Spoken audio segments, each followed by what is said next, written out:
are. Oh Lord, you have been so good. You are so good to us. Oh Lord, you are excellent in my life.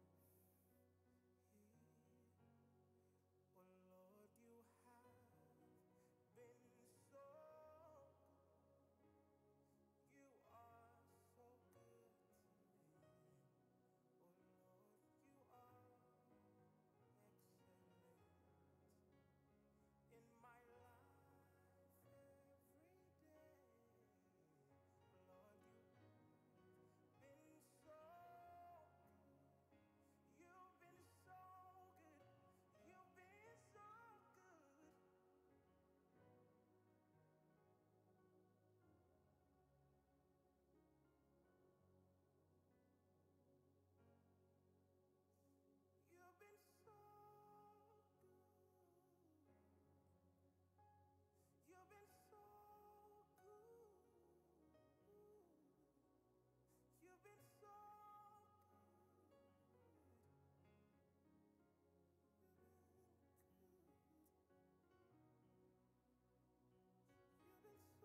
Yes.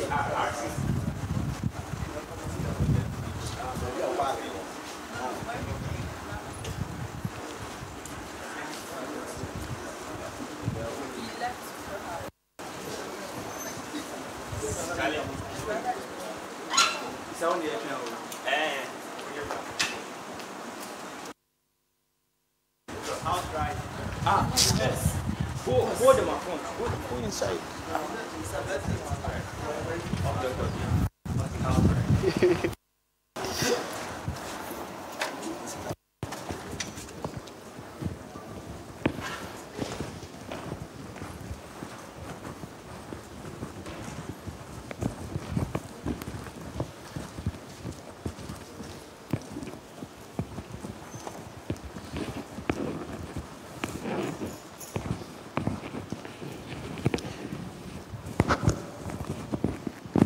Shall we resume our seats?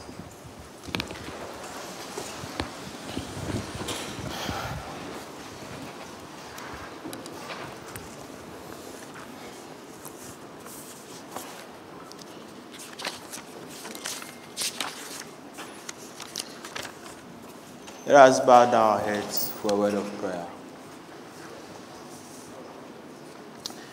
Almighty God, we humbly beseech Thee to look with favor upon KNUST Dlsa Senate, that we may perform its high duties with diligence and having people to whom they serve at heart.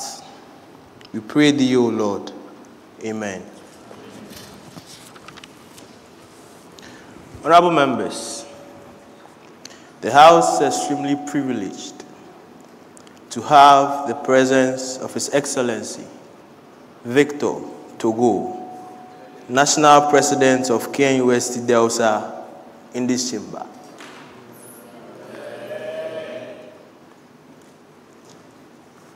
The President is here present on the ticket of delivering a message on the state of Dlsa affairs, in accordance to the principles of accountability and checks and balances. This, in reference to Article 67 of the Ghanaian Constitution, to whom we derive our source of law and practice from. On behalf of the leadership and honorable members of this August House, it is my privilege and singular honor to welcome His Excellency, the National President, to the House. But before I invite the President to deliver his message on the state of the Association, let me recognize the presence of the following distinguished personalities in the chamber.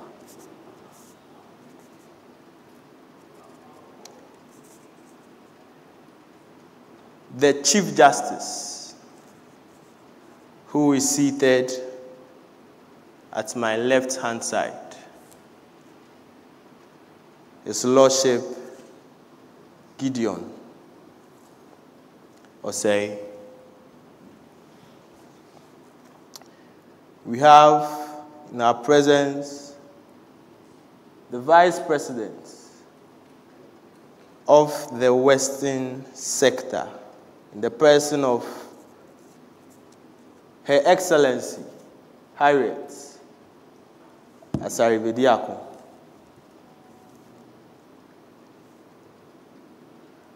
We have here the President of Midland, the Vice President of Midland Sector, His Excellency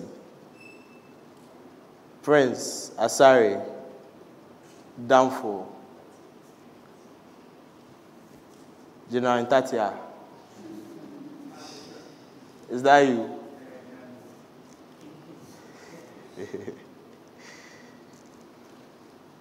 We have here the Knust President, in the person of Honorable Gideon Ochre.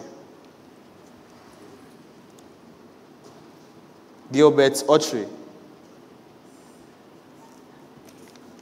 I'm sorry for pronouncing your first name right. Gilbert. Fantastic. Let me acknowledge the presence of the Electoral Commission for doing such a marvelous work in catapulting all our beautiful delegates to Kumasi. The chairperson, we have him here present, Honorable Bismarck Opong, the chairperson of the Electoral Commission, the first deputy chairperson, the person of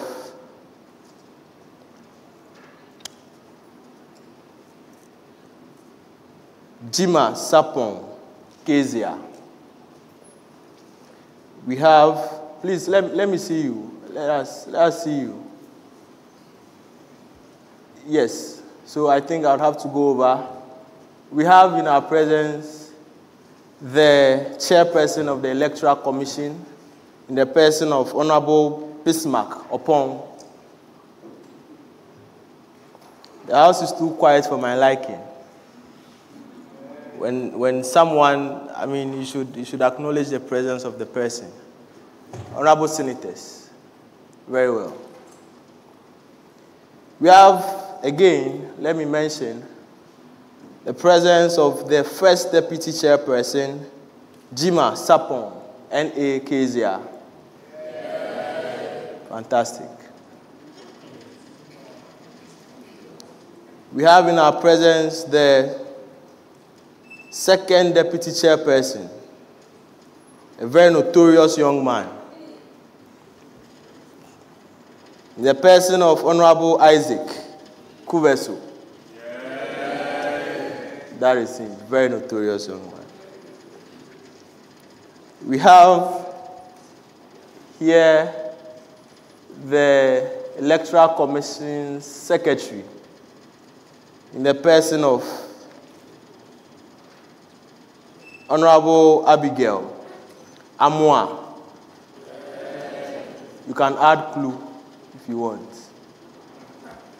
That's part of the name. Then we have the chair of publicity, in the person of Honorable Manuel. Honorable Manuel. Fantastic.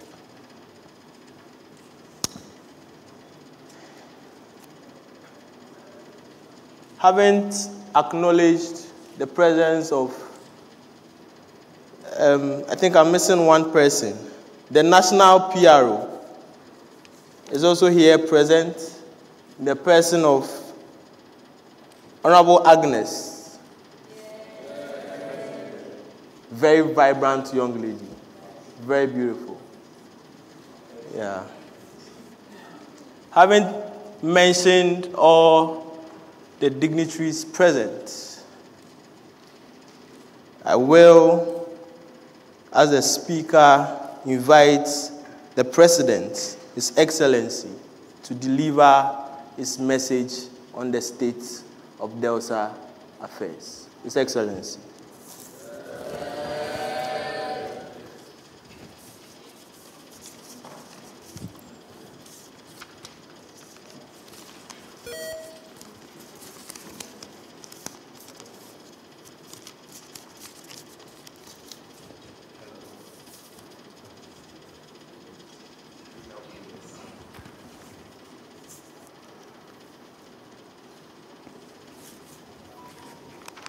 Philip. All right. Good morning. Oh, good morning. Good morning. It's good to see all of us. I think we should give some senators clap for ourselves for looking very beautiful this morning. When I arrived at the premises, I was very happy.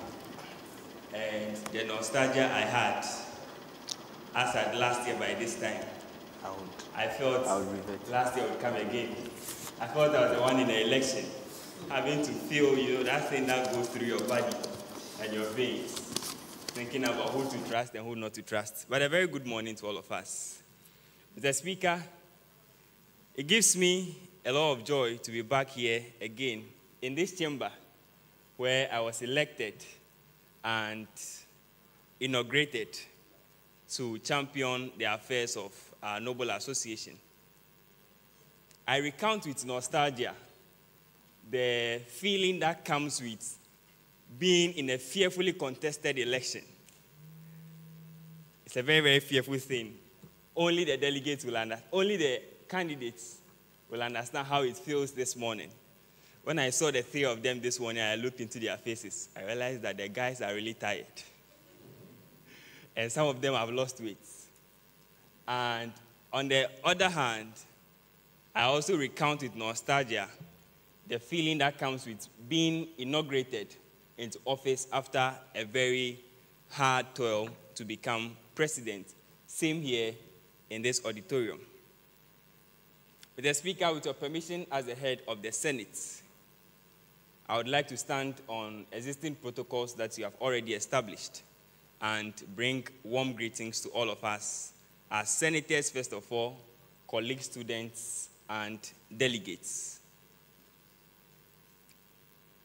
I would like to take this occasion, Mr. Speaker, before I commence any official activity, to appreciate young men and young women of the IDL who have put in all their efforts and energy and toil to making sure that IDL students of the KNUST across the country have a student front and a representation, a mouthpiece for advocacy, both within ourselves as students at the managerial level, at the Dlsa level, and then even at the university management level. I want to recount the name of one honorable gentleman. I'm sure a lot of us might not know him, Mr. Isaac Bio. He's not here with us, but very warm felicitations to him. People like him and his team have rallied so much effort to push very hard. Some few years ago, about 2 to 3 years ago, that we formed an association that will serve as a student front and mouthpiece for IDL students. With the help of Dr. Samuel Sesa, the SRC president, as at 2020-2021 academic year. Very warm felicitations to them. I will also not be able to continue without appreciating the efforts of our predecessors, the succeeding government, as led by His Excellency Emmanuel Osei Boateng. Fantastic work they have done as a first administration to keep the affairs of the association running and to set a very, very good pace for us as students and then even at the managerial level. I believe that they have done so well, and I want us to give them a senator's clap. How do you call that, Mr. Speaker? All right. Thank you very much. And then also, I also want to appreciate the Electoral Commission for a fantastic work they have done so far. In the beginning, I was quite very doubtful when the whole process was starting. But along line, I realized that a lot of efforts and contribution were put together. And I appreciate them for being able to mobilize all of us from our various centers, our various regions, towns, and centralizing here in Kumasi. Mr. Speaker, a lot of thanks also to you and your Honorable House and Senators for putting together, for the first time in the history of Dlsa, an occasion like this, as mandated by convention and constitution, that the President does an address. I will continue thanking everybody. I believe that we'll talk about that once we go. Mr. Speaker, Director of Student Affairs and his staff, Electoral Commission, national executives around. I see some of my national executives around. Sector executives, I see. Appointees, Honorable JC, and Honorable House, I bring you very sweet felicitations this morning. Mr. Speaker, I come before you today in fulfillment of constitutional and conventional obligation, as it is a traditional ritual in the culture of student leadership in our setting and country at large, that the President gives a message on the affairs of the association, that's Dlsa, in the academic year of reign. It is a historic moment, Mr. Speaker, in the records of our noble association to be hosting for the first time the State of the Dlsa address. And I give credit to yourself, the JC, and your Honorable House. I want to believe that this is a good cause and is a good footstone we are laying for subsequent administrations to follow in due course to uphold the Institute of Accountability within our setting. Mr. Speaker, to give a fair account of the state of Dlsa, I have to give an account from the perspective of all our directorates, centers, sectors, and the national, to be able for us to have a very general perspective of how the association is faring after 2 years of its official birth. Let me take this opportunity to commend the resilience. I want to appreciate the outgone Electoral Commissioner, Mr. Clement Efriye. It's good to see you and welcome. Fantastic gentleman. Mr. Speaker, let me take this opportunity to commend the resilience and determination of the three arms so far.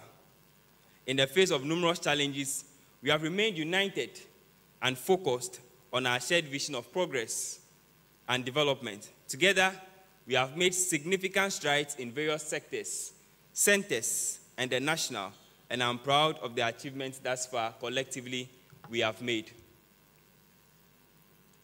The Speaker, Honorable House, I'll recall that in my vetting campaign and all through the process for me to get into office, there have been a particular thing I've been speaking about for the association to embrace for a good governance structure. That has been the issue of building for the association, as young as it is, very good infrastructure. I've explained that infrastructure would have to mean hard infrastructure and soft infrastructure.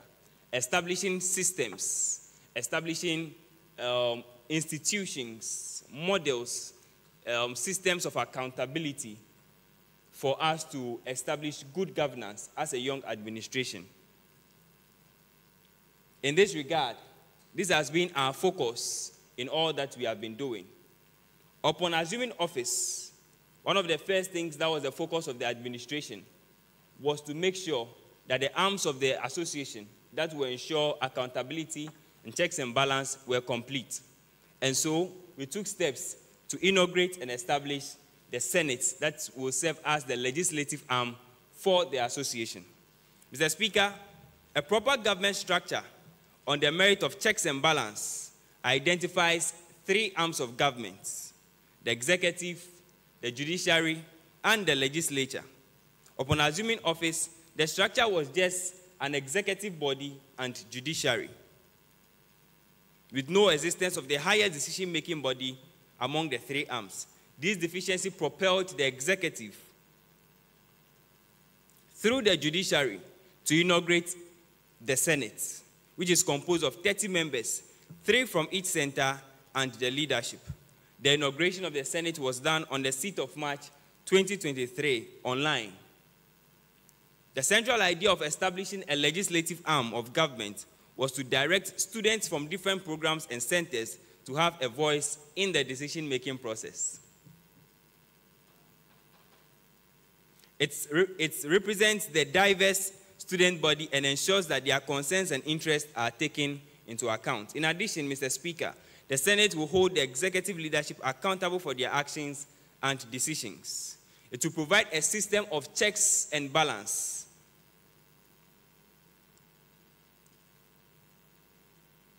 to ensure that the leadership is acting in the best interest of the students. To add on, the Senate will play a crucial role in policy making. One of its duties is to review and approve policies and regulations that affect the student body. This ensures that policies are fair, transparent, and in line with the needs and aspirations of the students. Mr. Speaker, the Senate will serve as a platform for student advocacy to bring forward issues and concerns raised by students and work towards finding solutions, to also act as a representative body that can equally negotiate with the university administration on behalf of the students. And I'm very glad that today, by the grace of God, today's state of the Dlsa address is a credit to this Senate. Say, Shia.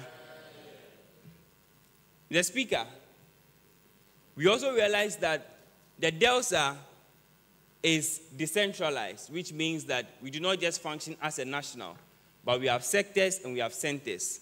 And so our next step was to empower the sectors to be able to work on their own and then decentralize development. In an effort to holistically champion the concerns of Mr. Speaker, for the first time in the history of KNUST Dlsa, budget allocations were made available to the sectors for them to be able to carry out their own projects and recurrent activities. This step was to empower the various sectors to decentralize development. The centralized system employed a lot of bureaucracy and a relatively low pace on sector development. The Speaker, almost all our sectors have been up making keen efforts in initiatives that will benefit student life. I hope to mention a few as we move on. The Speaker of the House, we also established the Dlsa KNUST Help Desk in the course of the administration, especially in the beginning, in an effort to holistically champion the concerns of undergraduate, diploma, and top-up distant learning students of KNUST. The Dlsa Secretariat established a help desk comprising of national and sector executives that sought to listen to and address the challenges, grievances, and inquiries of its students head-on. This platform also allows students to present their proposals and recommendations for the advancement of the association. As a focal point of contact, the help desk gives first-hand access to information, answers the systematic instructions to ideal students in relation to their support requests in a timely manner. We believe that this has helped students to also channel their grievances and problems in a manner that will receive fast and first-hand solution and response. The Speaker, I would also like to take this opportunity to speak on an initiative that has benefited students in an impactful manner. That is the Dlsa Knust Student Loan Assistance. The Dlsa administration has been able to establish a very strong and vibrant Knust Directorate. I'm happy the Dlsa Knust president is here. That has been very functional in championing student loan issues, organized symposiums to educate the ideal masses on student loan and how they would be able to receive funding and financial support by leveraging on the Student Loan Trust Fund scheme. Approximately 300 ideal students were assisted to register for the scheme. Disbursement is currently ongoing, and it's expected that by the end of the administration, all students who apply for these support loans would have duly received.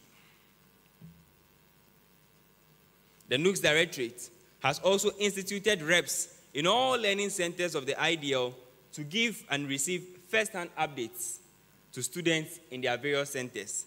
And I wish that we can give a cheer to the Knust president. Mr. Speaker, let me also touch briefly on the issue of souvenirs.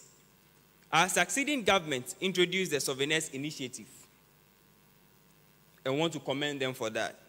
Upon assuming office, we made the necessary follow-ups and engagements to receive the souvenirs and made sure class reps, appointees, Senate members, and center coordinators, staff across the country had received.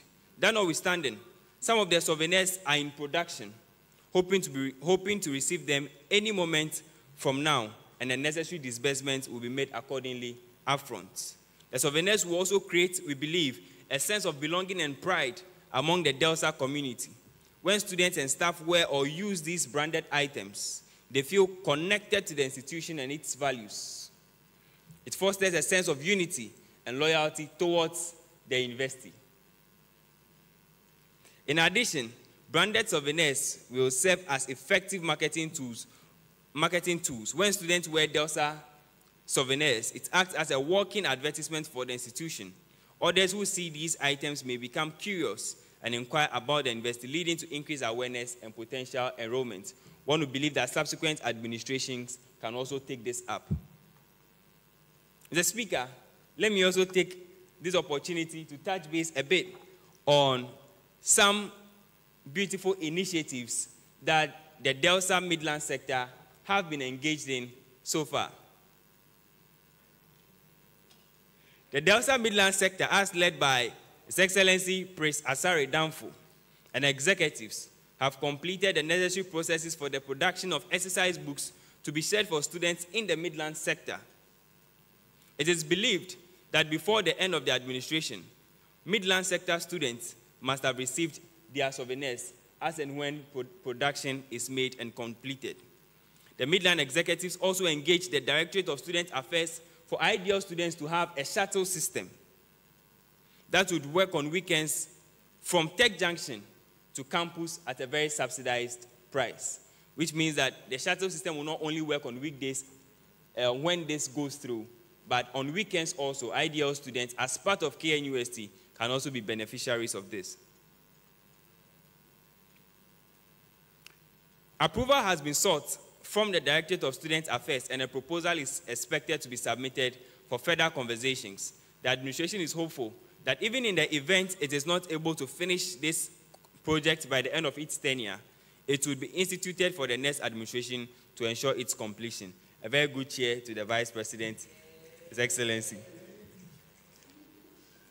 Mr. President, one of the initiatives that my administration have really been championing has been the issue of conferences and online seminars.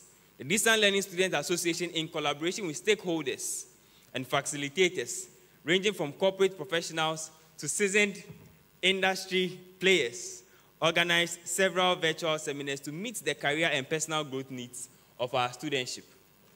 With more than 800 participants, the career webinars assisted students in developing the requisite soft skills for the fast-changing corporate life, balancing their academic life with their family life, boosting their employability, and scholarship and study abroad programs that provided students with complete information on the availability and processes of international scholarships. A purposive examination malpractice seminar, as was organized by His Lordship, the JC, and his house, with a focus on eschewing the menace on campuses during examination using the theory of awareness creation and sanction strategy. Health awareness seminars were also organized to educate, inform, and encourage behavioral change and give students the opportunity to take accountability for their health. Mr. President, one initiative that has been championed by the Southern and Midland sector to its fruition has been the initiative of the Driving School Licensing Initiative. The executive body of the Southern and Midland sectors, in collaboration with DVLA, embarked on a practical driving lessons and license acquisition. Over 200 students were beneficiaries of this initiative and gained their driving license successfully. The Speaker, in the area of infrastructural growth, we have witnessed steady progress from most evidently in the Western sector.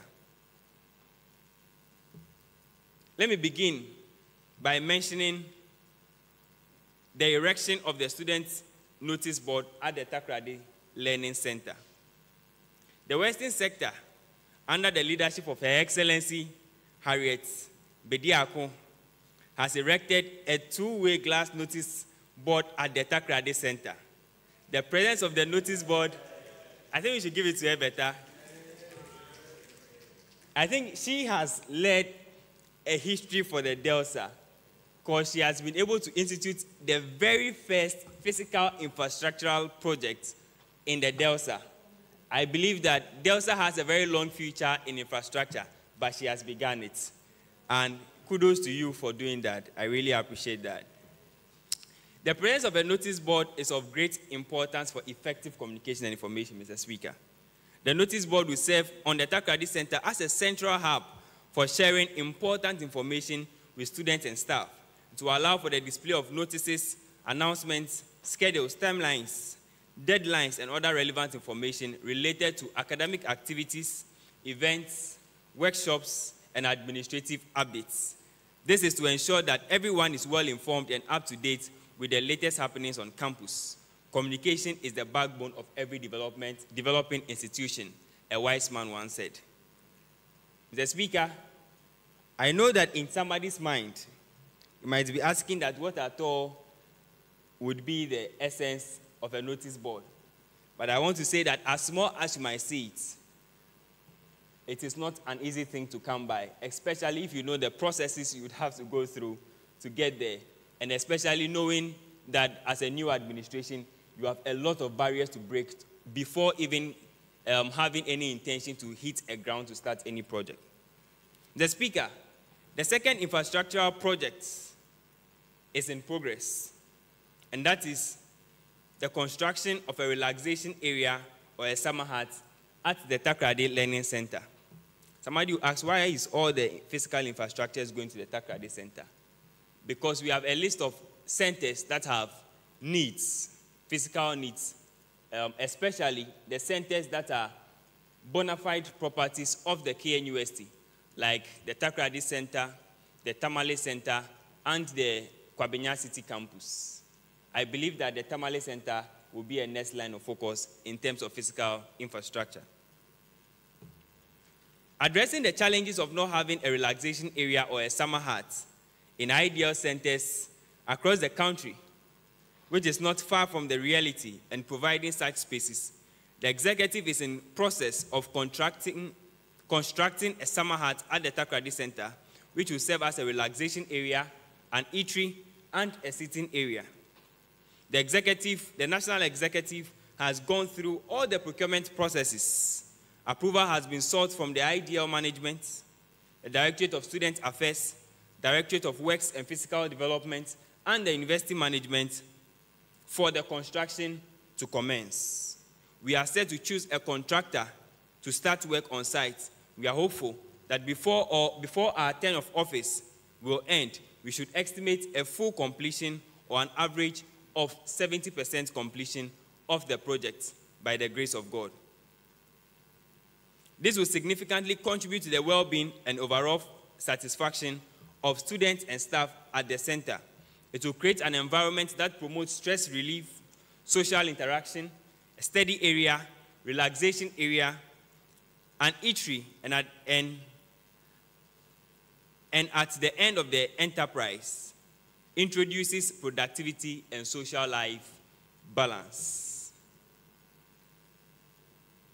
Mr. Speaker, with your permission, let me also inform and introduce to the Honorable House the 10-year developmental plan that has been proposed to the Senate for ratification and approval. A 10-year developmental plan that focuses on hard infrastructure has been submitted to the Senate for consideration and approval. The proposal highlights the investment in physical projects of every administration for the next 10 years. Like I mentioned earlier, our focus has been on building infrastructure, both soft infrastructure and hard infrastructure.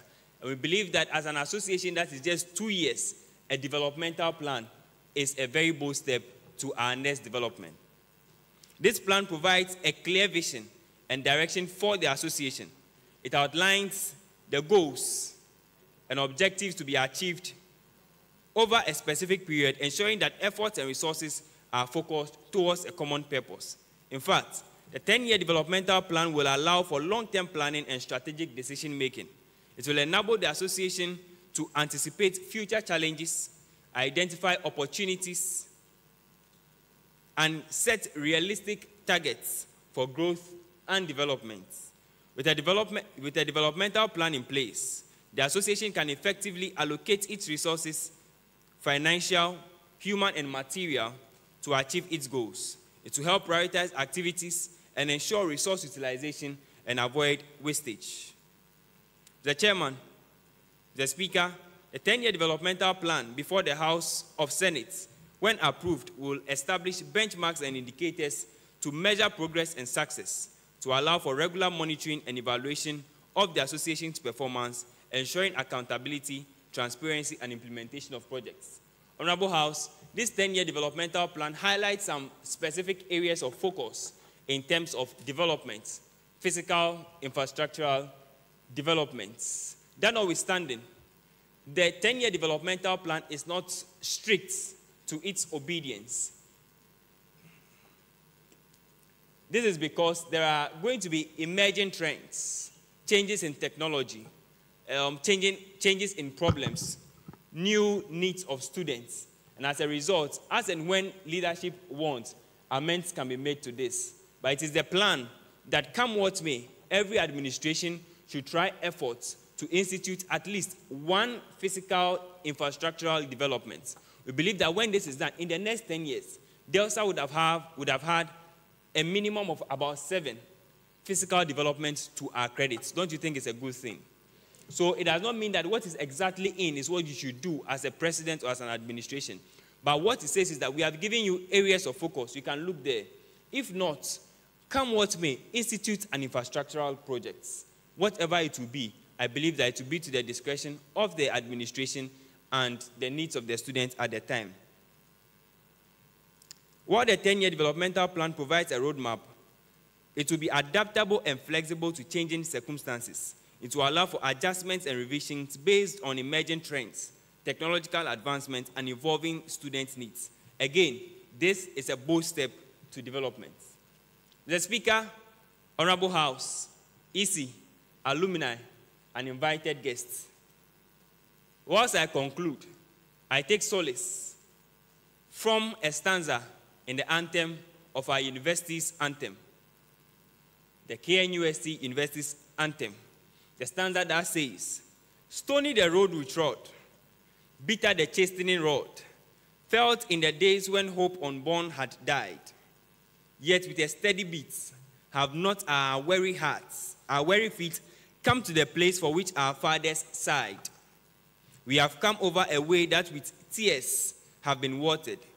We have come, treading our path through the blood of the slaughtered, out from the gloomy past, till now we stand at least where the white gleam of our bright star is cast."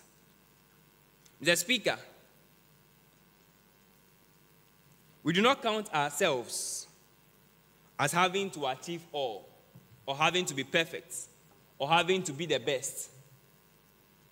But we believe that in our second year of the administration's reign, we have chalked some benchmarks that is good for the progress of the Dlsa. The Speaker, as the saying goes, Rome was not built in a day. Rome was not built in a day. Dlsa will equally not be built in a day. But I can promise you one thing. Brick by brick and block by block, as the Rome was built, year by year and administration by administration, I believe that together, with all our efforts put together, we'll all do our very best to make Dlsa the place that we all want to be for our future reference. The Speaker, His Lordship, JC, Electoral Commission, Honorable Executives, alumni, my very good friends Sadat, Honorable Senators, delegates, colleague students, I want to appreciate all of you for your steadfast love, commitment that you have showed to this association and its growth. Really, really appreciate it. It's been our second year. I have so much hope and belief in the coming years. And I'm very grateful that today is an election day for us to decide again who is going to lead us. I believe that the next administration will build from here and do very, very, very well. I hope in all faith. In my concluding words, I'd want to reiterate my appreciation to everyone for the unwavering support and involvement in our association. Together, we will overcome the current challenges and emerge stronger as a community. Remember, our association is here to serve you, and we are committed to continuously improving our services and support. On this note, a very good morning. God bless you.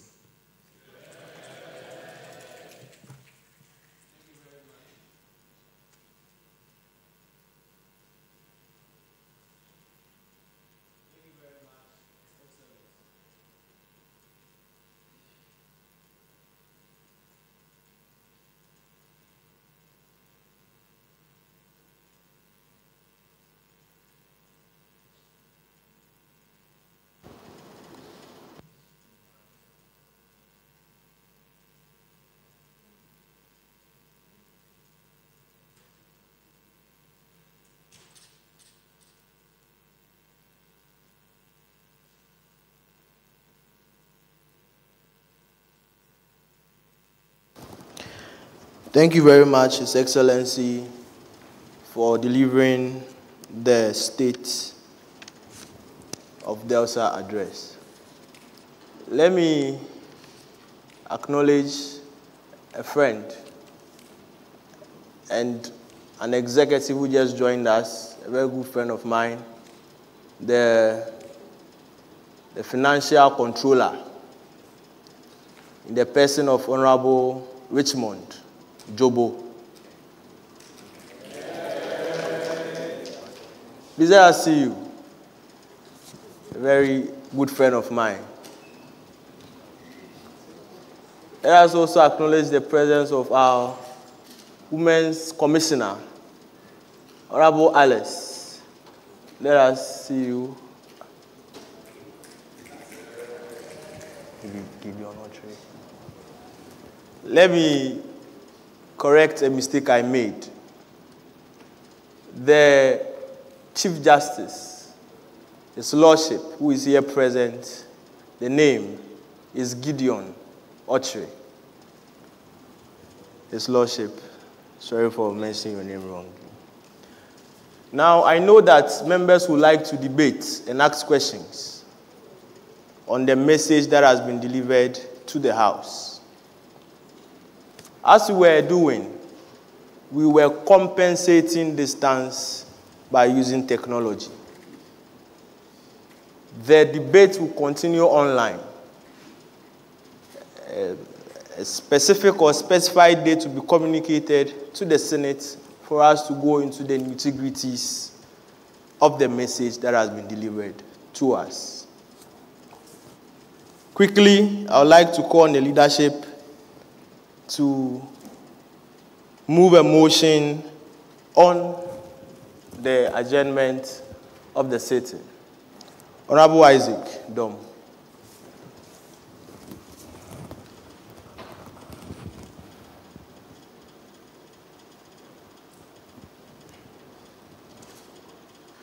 Mr. Speaker, I, Isaac Dom, would like to congratulate His Excellency, the President, for how far he has driven the affairs of Dlsa. I would like us to start the debate now. However, we are all aware an election impending.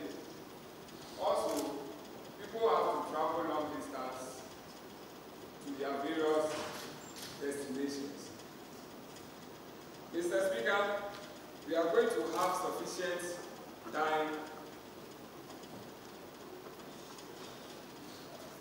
Mr. Speaker, we are going to have sufficient time online to debate the content of the address presented to us. But clearly, Mr. Speaker, I have no doubt that Dlsa have higher hopes in the future, in the near future. Mr. Speaker, it's 20 minutes past 10, and I therefore crave your indulgence to move the motion for an adjournment of this sitting. Thank you, Mr. Speaker. Thank you very much, the leadership. For a seconder, Honorable Dufie. Let us hear you. Mr. Speaker, Mr. Speaker, I, Esther Dufie Yeboah, by my time 10:21, second the motion moved by Honorable Isaac to adjourn the meeting. Thank you. Thank you very much. To the House, let me put the question for the motion. As many that are in favor for the adjournment of the meeting, say aye. Aye. In number that disagree, say no. No. The ayes have it. On that note, on that note, I would communicate to the Senate the time we'll be having the debate online.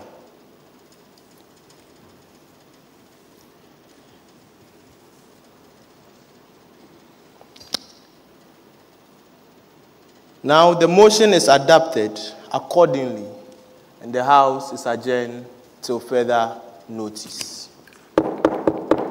Philip.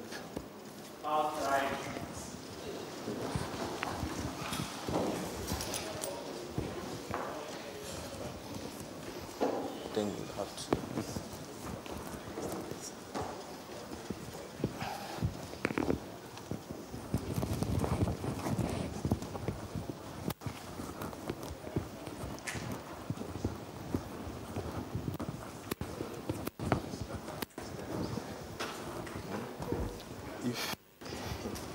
If we never, tell them to resume their seat.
Brother.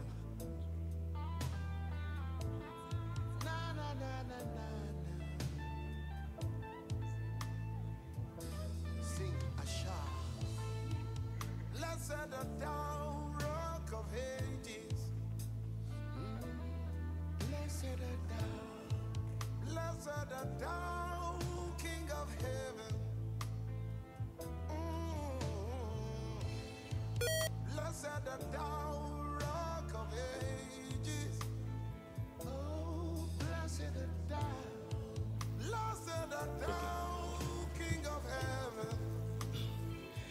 Hello.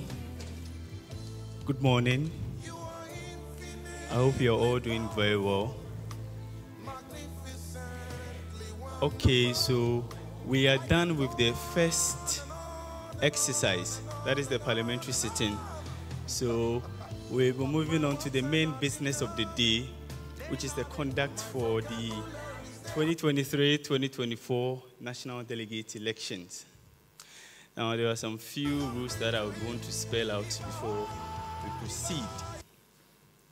Obviously, we will require the presence of only the delegates for the conduct of these elections. The candidates shall leave the hall, but their polling agents will stay as representatives of them. We also require the presence of some observers who will be joining us very soon. I also have the presence of the former National Electoral Commissioner for Dlsa, the Honorable Chair, Mr. Clement. You're welcome, sir. I'm so grateful for gracing this occasion. All right, so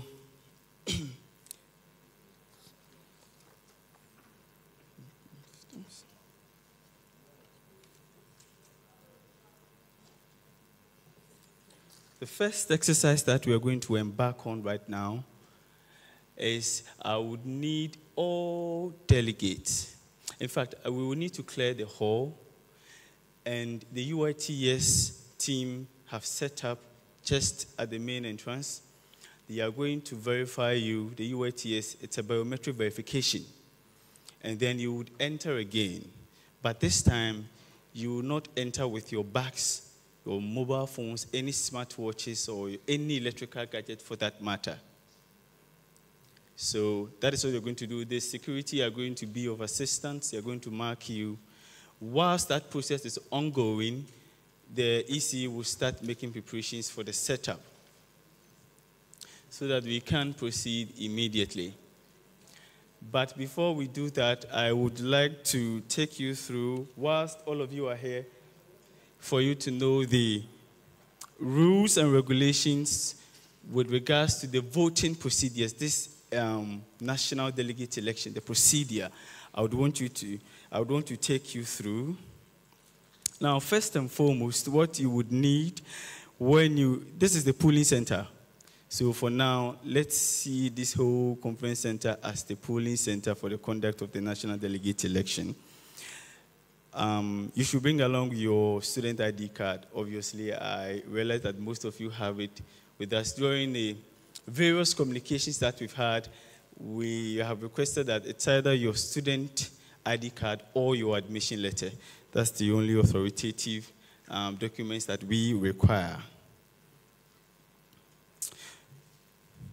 All right, so I would want to take you through the voting steps. Now, a polling assistant or an EC official here will check your particulars in the names reference list. So although you will be verified at the entrance by the UITS, before you are issued the ballot paper, you would also be verified by the polling assistant here for us to see that indeed you have been verified, but are you in the list of the delegates? Now, the verification officer will verify your identity as registered voter within the verification machine. I've already talked about that. You will be issued with a ballot paper for all various positions. So this is what we're going to do. When you come in, and then the polling official assists you, you shall be given 4 ballots. You know, there are 4 positions that are in contest right now. So one person comes to the table, he or she is given 4 ballots, and then they cast their vote, go through all the processes, and then the next person shall come on board. Other than that, we would have to do it as if one person, all of you come, vote for the president, you sit down, all of you come again, do the same for secretary. It's going to be a long process and a waste of time. So that is what we intend to do. Now, when you are issued the ballot paper for various positions, please check to see if it has no marks on it. And also ensure it has the validating stamp. So the ballot paper that shall be issued to you by the polling officer must bear a verification stamp or a validating stamp. And it must make sure it has no marks on it. Because if it is stained, we will consider that as a rejected ballot. So you have to make sure that it is not stained in any way. Now you make your way to the voting booth and thumbprint correctly your choice of candidate. This is a manual election. That is why you'll be issued a ballot paper. I'm sure most of us had voted before, so all of us, so we know the drill and how it goes at the end of the day. Now you cast your vote in the ballot box, and please make sure it's the right box or it will be rejected. So when you are issued with the 4 ballot papers, after you are done thumbprinting, you would have to put it in the various ballot boxes. But each ballot boxes has its designated position that you're supposed to do. If we find that there is a women's commissioner ballot paper in a presidential ballot box, that ballot shall be rejected. Now, when you cast your vote in the ballot box, please make sure it's the right box or it will be rejected. I've said that. Now, proceed to the next polling official for a ballot paper and repeat the same procedure for the rest of the positions as I indicated. So once the same precedent is done, the same thing is repeated for you. We wanted to give it to you all at once, but we realized that there can be that mistake where you might unintentionally put different. So once you're done with the precedent, the same procedure shall be repeated for the rest of the positions. Let me take you through the don'ts pertaining to the conduct of these elections. Now, when you vote during elections, please abstain from bribery. I'm sure all of us are quite honorable. We might not engage in such things. I'm sorry. Vote only once in a particular election. Please, we are not that many, so I don't expect the issue of overvoting. So kindly bear with us. We do not want to see that at the end of the election, 50 delegates, but we're having 72 ballot papers. So please do not engage in multiple voting. Keep your student ID card with you safely. You realize how important the student ID card is, so please kindly keep it with you safely. Avoid undue influence, please. Avoid undue influence. When you are done, please kindly, you do not have to leave the center, but when you are done casting your vote, you take your seat. You do not have to stand on the neck of the polling officials who will be assisting you for this. Avoid impersonation. That is why we are doing all these verifications, the security checks, among other things. But please, impersonating is quite a serious crime for us, so we do not expect to have that problem. Please keep your ballot a secret. That is why we have a voting screen where you will have to cast your vote or you cast your ballot in secrecy. I don't want the situation, if I see that you have casted your vote or when you are done from printing, you are showing the whole ballot paper for your other colleagues to see, it's an automatic rejection of the ballot, and I would have to also walk you out of the center. So kindly take note of that. Let us be law-abiding at this polling station. Let me consider that. Let us all be law-abiding. I am wishing all of us a very great success, and we hope to have a very fruitful exercise. To the candidates, I hope you have prepped your polling agents well enough. Very well. We'll take them through some brief exercises, but most of the things, I'm sure you've educated them on how they're supposed to be very vigilant and to observe the proceedings very well. They will be your sole representatives. Whatever that they do here, whatever actions or inactions that they partake in, it is considered by the commission as this true reflection of yourselves. So we hope that you do the best. To the observers as well, some have joined us. There are neither delegates, neither are they candidates or polling agents. For you would also have to stay outside of the hall for this whole exercise to be done. After the voting exercise, we would invite you all in for declaration. For declaration. So I'm just going to take one or two questions, and then we will proceed with the verification. If there are none, you draw your attention to me. So any questions? I'm sure if you have any, you could raise your hand, press the mic, and then let me hear you. Question, comment?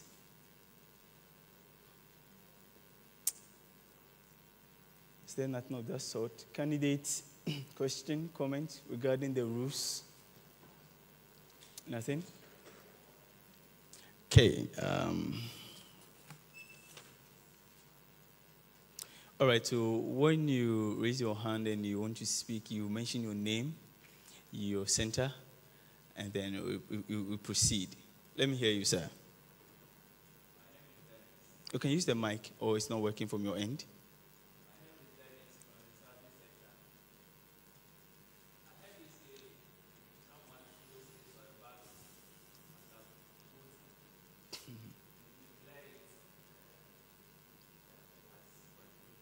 Yes. How? Are you asking how I'm going to declare it as a rejected ballot, or why? What constitutional? Or the EC has got the liberty to make additional rules governing elections. So this is the rule of the elections. Do you have a problem with that? This is the Constitution gives the same Constitution you're referring to gives the EC the right to make additional rules to govern the elections. This is the additional rule the EC has made to protect the secrecy of the ballot.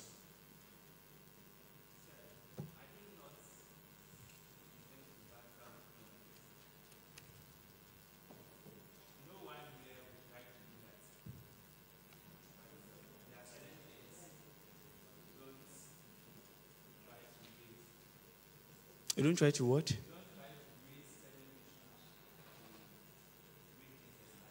The law is not... Honorable, the law is not there specifically to attack or address a problem. It is there as a deterrent.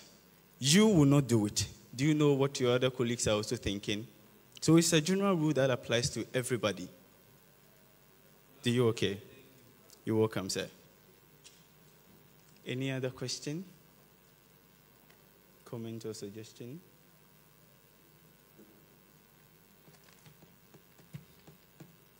All right, ladies and gentlemen, we will start with the first exercise. So, respectfully, the security will assist and escort you all outside, and then we'll start proceeding.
Deputy Chairperson for the KNUST SRC,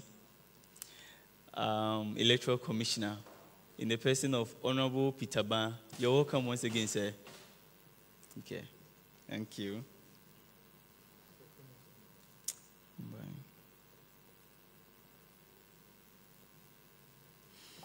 All right, honorable delegates, please kindly bear with us. We intend to invite the candidates and allot them maximum of 5 minutes to speak with you finally before we proceed.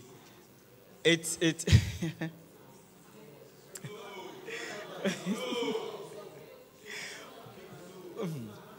I understand. All right, we thought that it would be appropriate, but it's upon your insistence.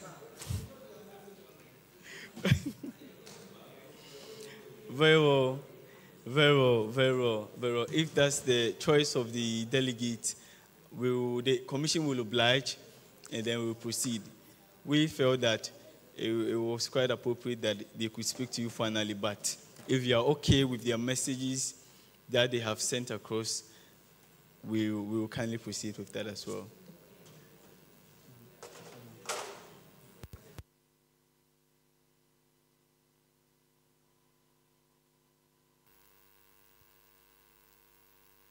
This box. That's supposed to be president. That's the president, but it's not clear. It's not clear.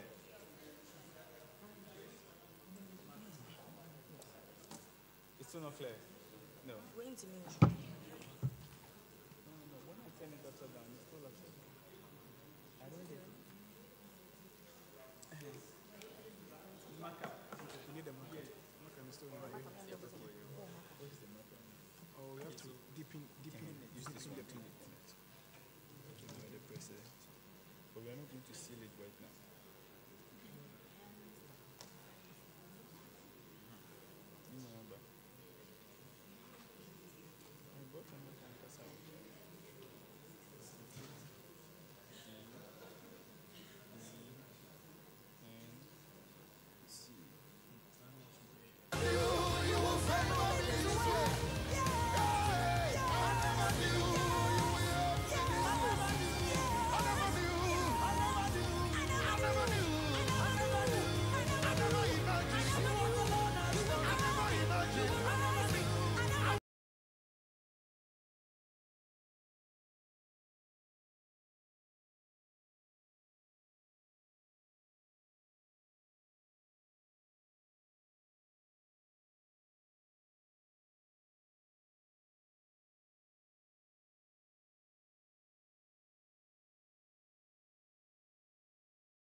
Chairman of the KNUST SRC Electoral Commission, in the person of Honorable Derek Kusie Champong.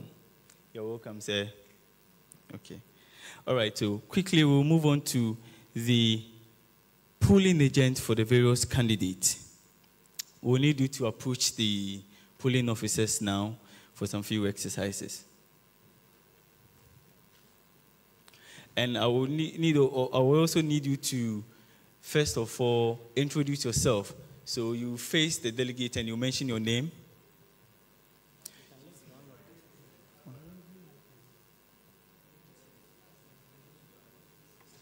You mention your name, your sector, and the candidate that you are representing.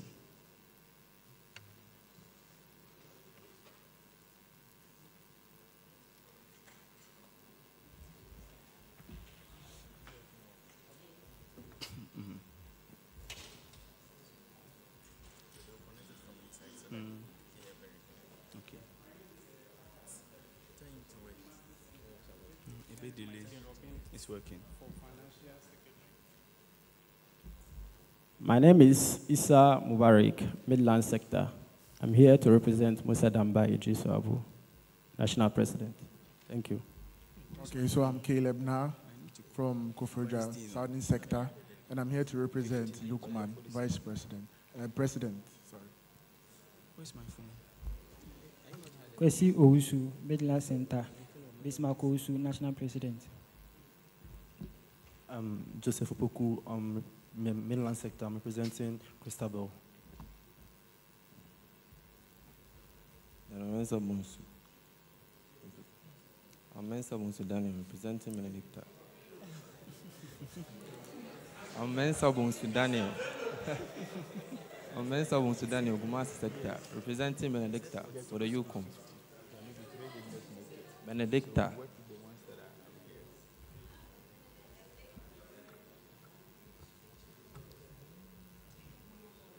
Are you done? All right. So please don't sit down. Honorable delegates, we are supposed to be 50 delegates.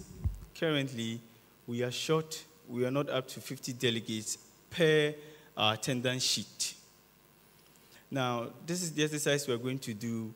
We have 60 ballot papers each for portfolios, for each portfolio. 60 ballot papers. And so, therefore, I would invite the polling agents to witness the polling and the ballot sheets.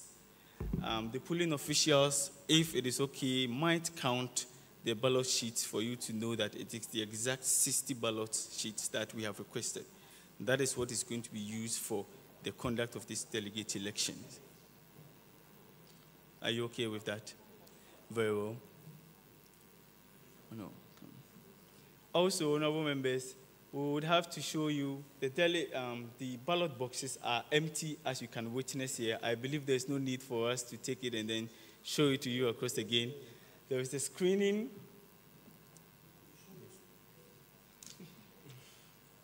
We just want to see that. Okay. Show the rest to them. Okay.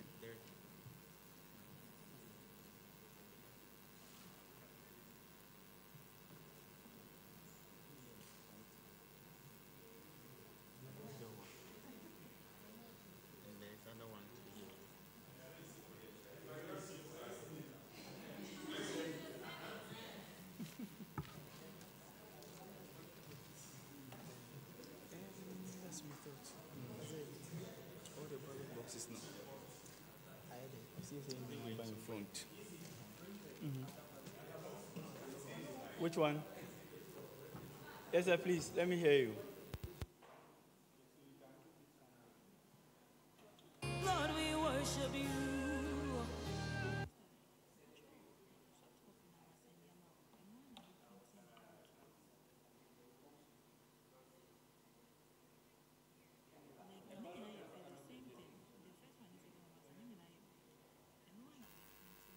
Thank you very much. All right, I believe we spent so much time, we do not want to waste another. So, agents, every ballot paper that shall be issued to a particular delegate will have a unique validating stamp with a number. A unique validating stamp with a number. So you can observe that the polling officers here have each, the issuing officers are 4, and each particular have a different unique stamp that they will be using to stamp at the back of each ballot paper. So please, all delegates here, kindly take note.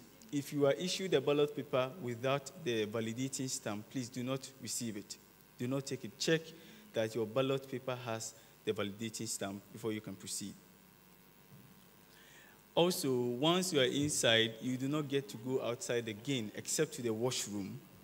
If you intend to go outside again, you will be screened all over again, which will waste so much time. So please, let us try our best to indulge so that we can move on. Agree. All right, so you can have your seat, polling agents, and diligently observe this whole procedure. Thank you. The security will guide you. We will start from here, and then we'll move on to the next row, and then the third row, and then finally we will be done. So please kindly engage the security personnel.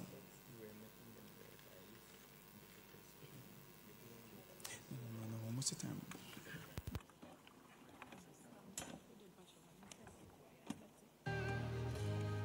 Can you just bow before him and just say thank you, Jesus?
Honorable Isaac, join them. Isaac, join baby. All right. Honorable delegates, respectfully, the polling agents for the various candidates have requested for the remaining ballot papers to be counted before we count the ballot papers within the ballot boxes. And that is what we intend to do now. So the polling officers or the EC officials will kindly coordinate with the agents, and then they count the ballot papers, the remaining ones, before we proceed.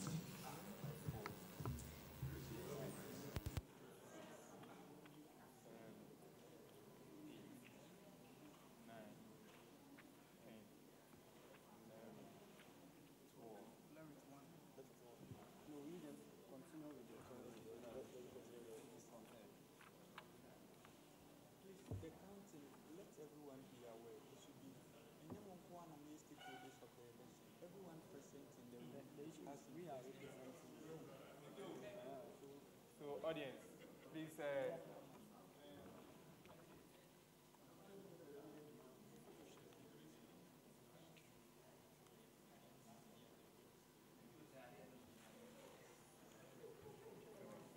This 12, right? 1, 2, 3, 4, 5, 6, 7, 8, 9, 10, 11, 12. So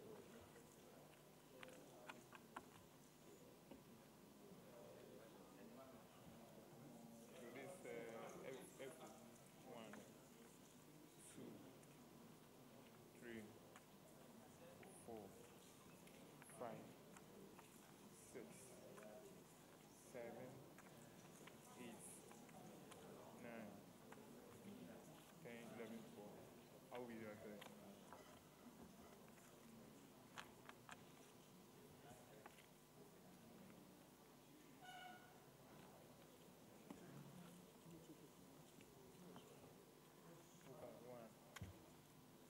Okay, 1, 2, 3, 4, 5, 6, 7, 8, 9, 10, 11,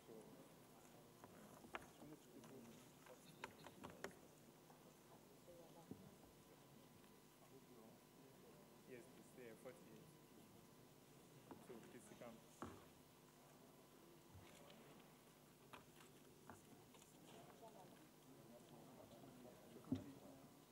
We are set at 48. Right.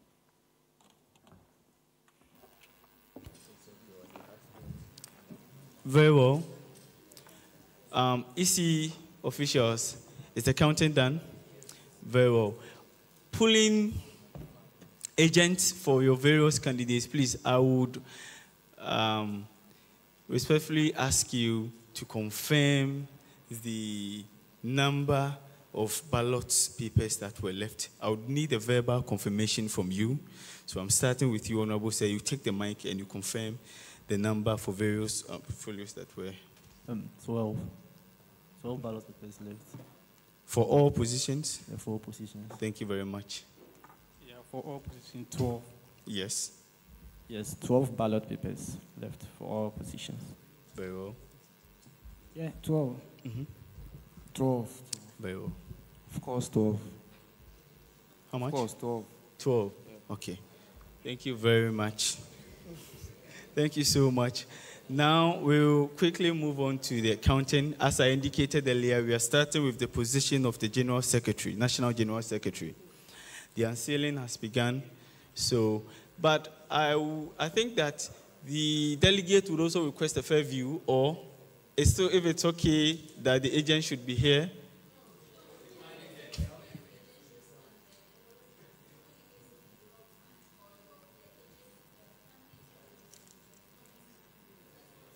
So it's not so crowded. Yes, that's quite understood. So the polling agent for the General Secretary, that's you? Very well. Noted. So I think we have received it.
write it at the back so you don't remember.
Continue.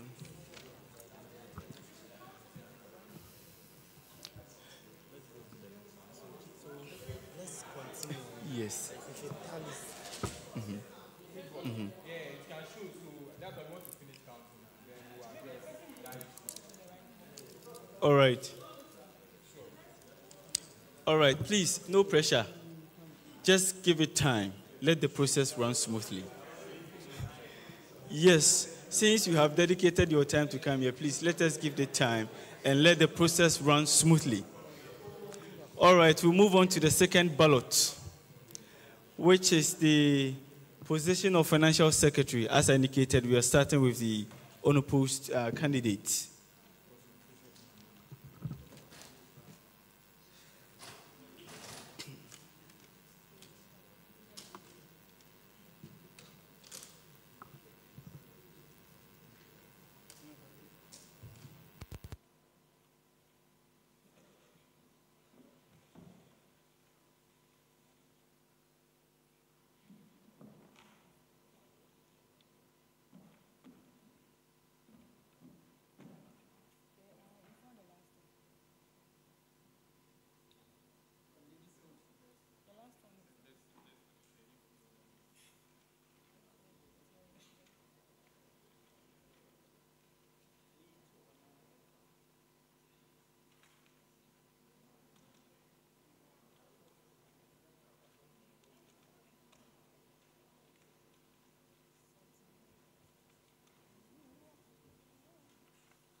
Honorable delegates, before we proceeded with these elections, I indicated earlier as part of our rules that if we should find a ballot paper in a different portfolio, for example, we have realized that there's been the ballot paper for the president and also for the WUCOM and also the general secretary within the ballot box of the financial secretary. I indicated earlier that when that happens, we will reject that ballot.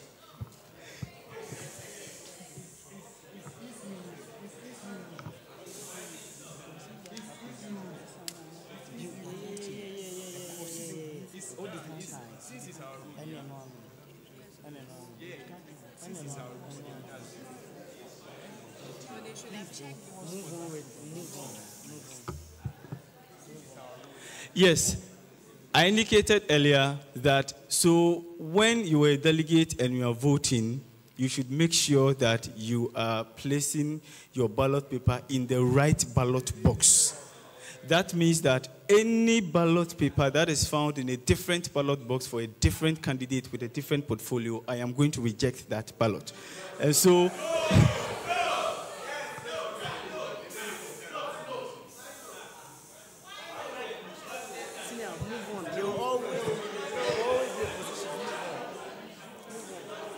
Honorable delegates, honorable delegates, honorable delegates.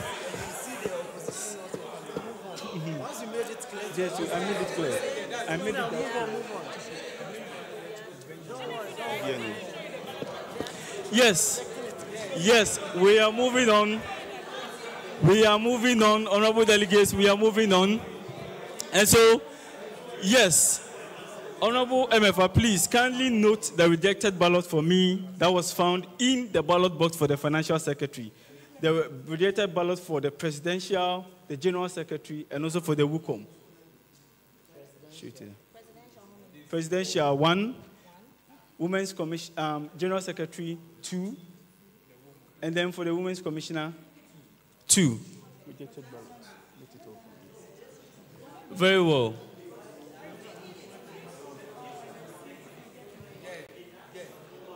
One.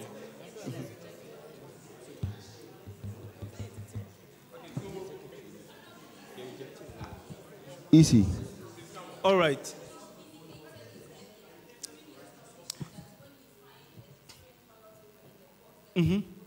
Yeah.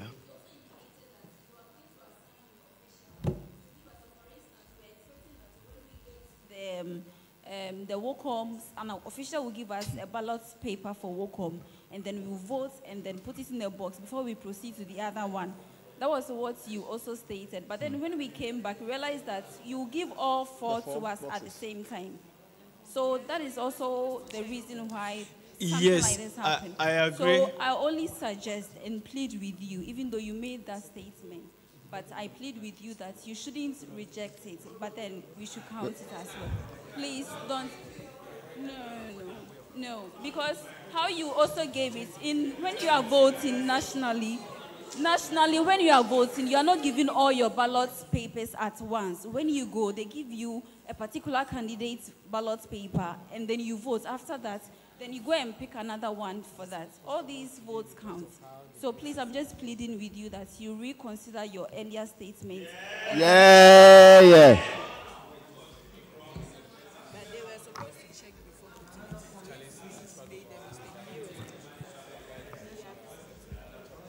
Very well.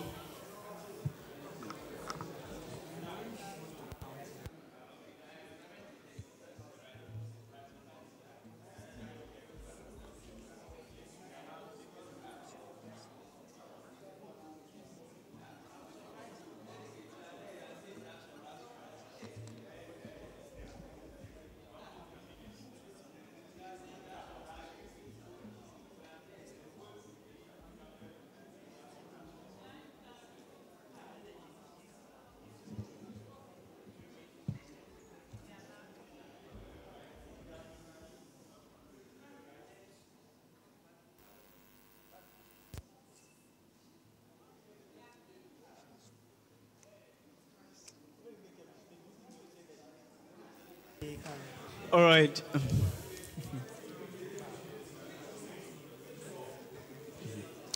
The honorable delegate who submitted a plea to the commission, it is a plea at the end of the day.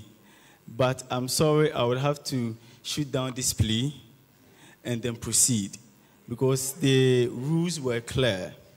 Although the practice might be different, but the rule still was clear that make sure that at the end of the day you are placing the right ballot paper in the right ballot box. In the right ballot box. Because then Mr. Isi. Mr. Isi. Mr. Isi. Mr. Isi. Mr. Isi.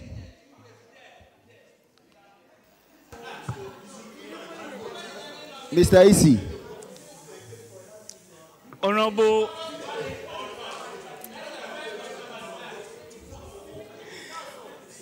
delegates, kindly calm down. Honorable delegates.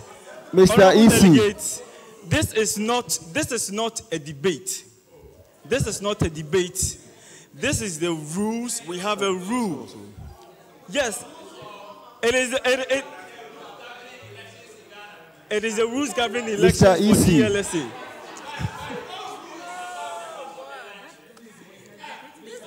We don't do delegate voting. Honorable delegate, please, any other thing, I would have to escort you out of the center.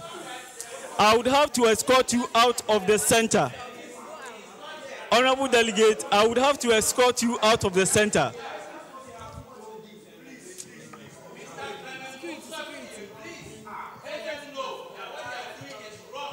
Mr. Isi. Mr. Isi. Isi.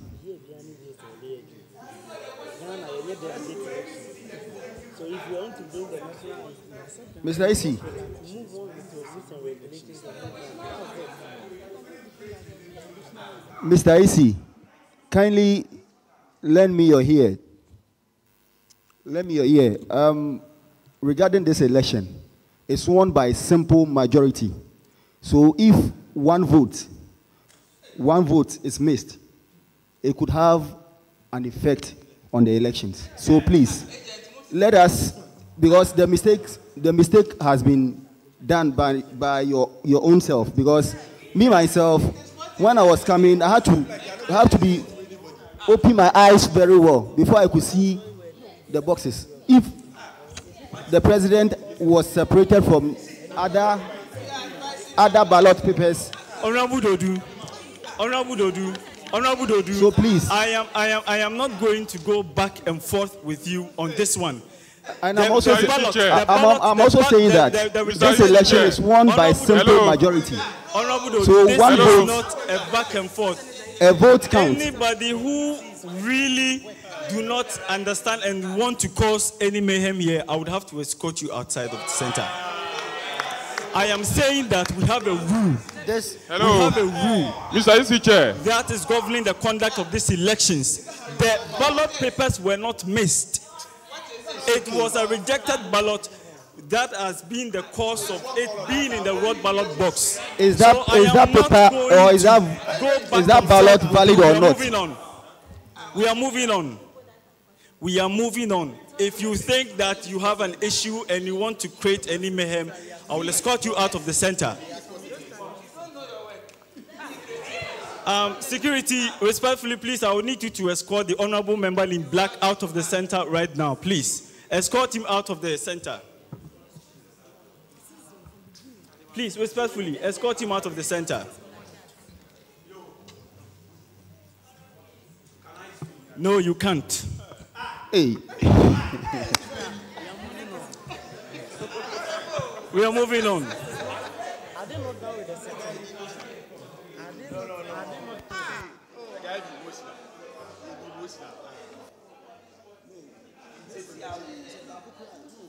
We are just setting bad precedents.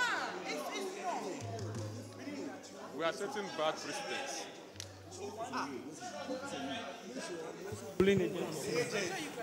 Hello.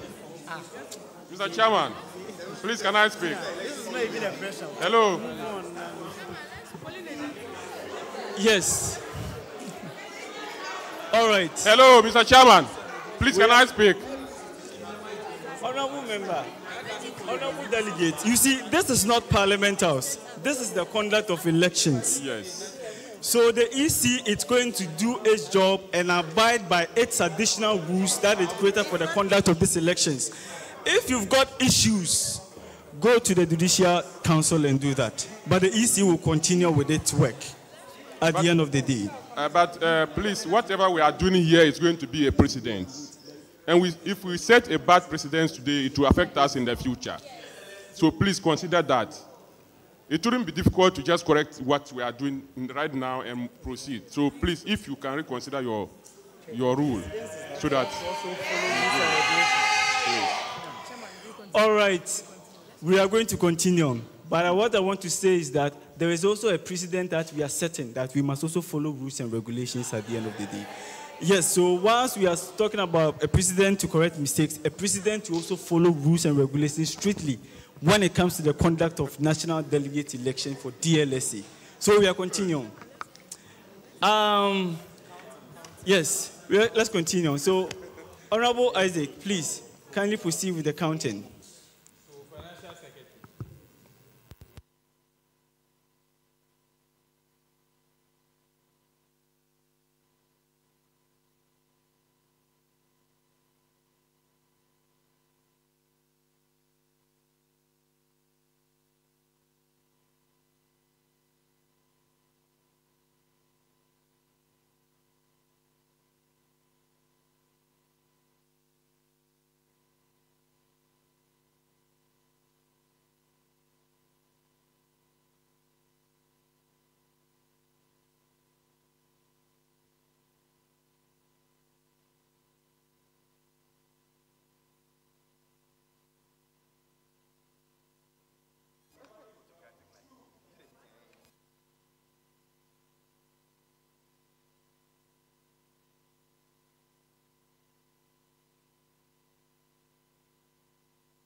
Honorable EC.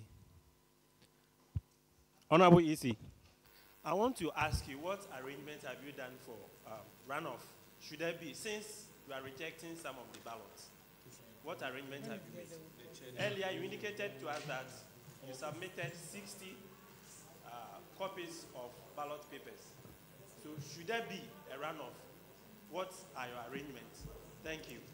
Thank you very much, Honorable Delegate, for that question. If there is a runoff, we will make arrangement for that. Arrangements are still underway. Let's wait for us to get a runoff first, and then you'll hear from the Commission.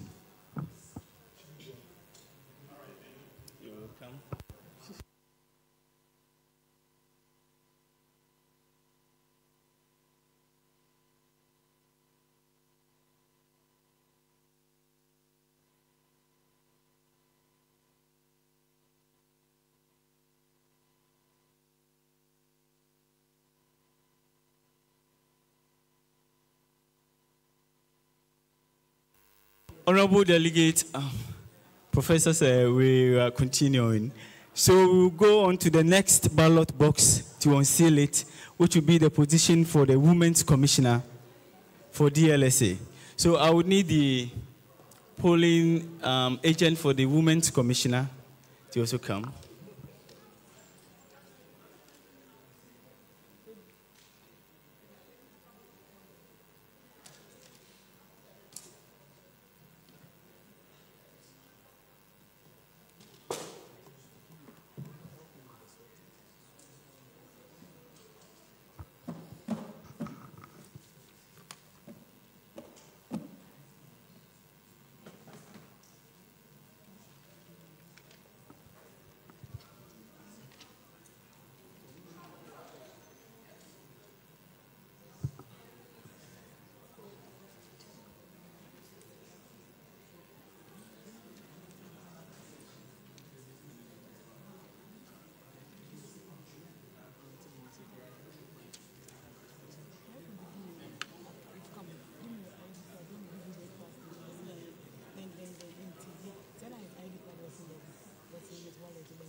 You can use the mic if you want to talk.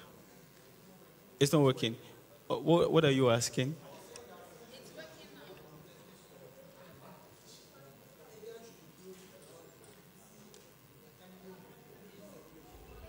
Are the agents comfortable where you're standing? You can't see it.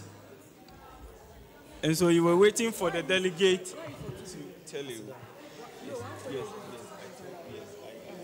Once it is the choice of that particular candidate to decide it.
Delegates, respectfully, the ballot box that is being shown to you right now is going to be a rejected ballot because the thumbprint ink was actually, you cannot decide which particular decision the particular delegate took.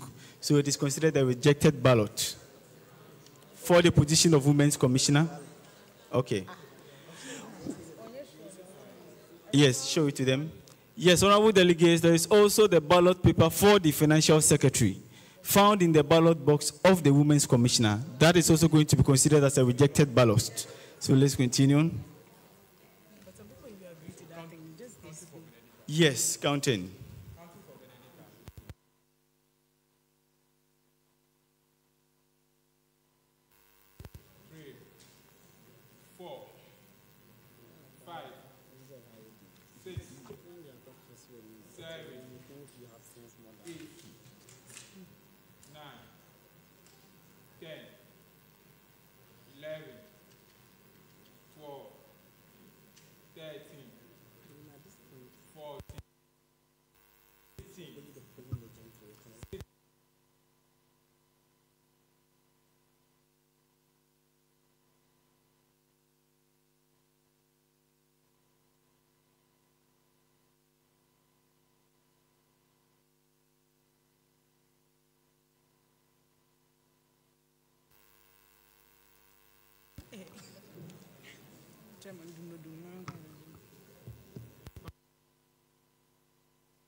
MFOA. Sorry, Metro.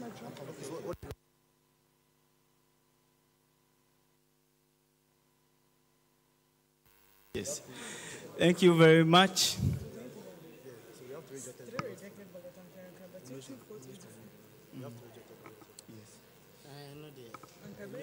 Very well.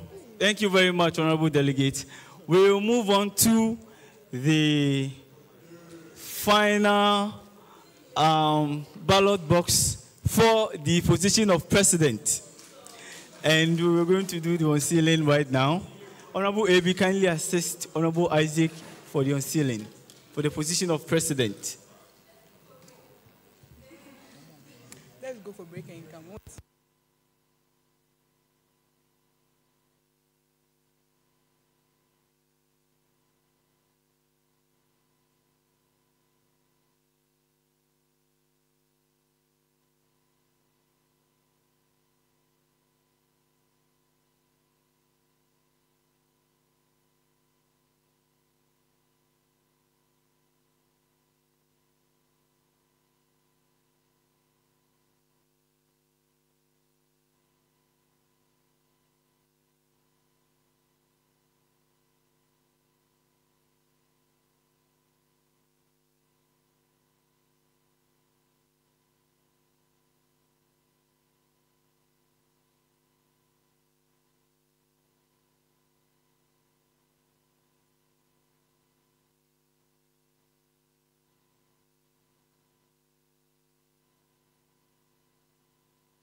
Thank you very much.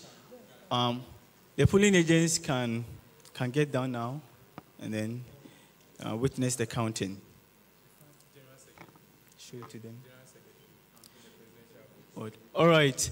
Honorable delegates, in the ballot box for the position of president, we found the ballot paper for the general secretary, and the rule still applies. This is going to be considered as a rejected ballot. Thank you. There was also the ballot paper for the financial secretary found in the ballot box of the president. That is also going to be considered as a rejected ballot. Yes. Honorable delegates, this ballot paper will be considered as a rejected ballot on the basis that the thumbprint went beyond the lines, and so we do not, or we cannot understand the decision that the particular delegate took. So it's going to be considered as a rejected ballot.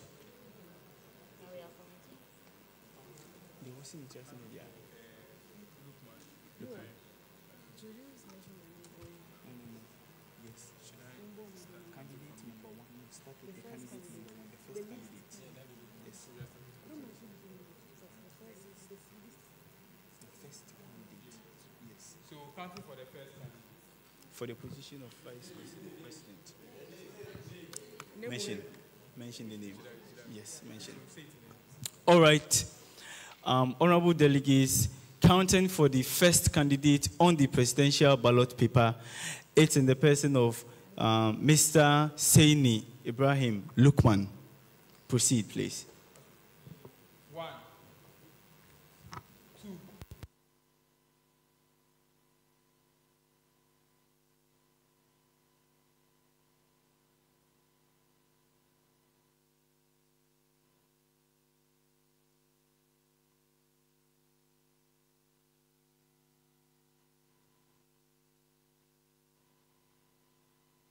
Right. Honorable delegate, counting for the second candidate on the presidential ballot paper in the person of Idrisu Musa Abu Damba. Proceed, please. 1, 2, 3, 4, 5, 6, 7, 8, 9, 10, 11, 12, 13, 14, 15, 16, 17, 18, 19, 20, 21, 22, 23, 24, 25, 26, 27, 28, 29, 30, 31, 32, 33.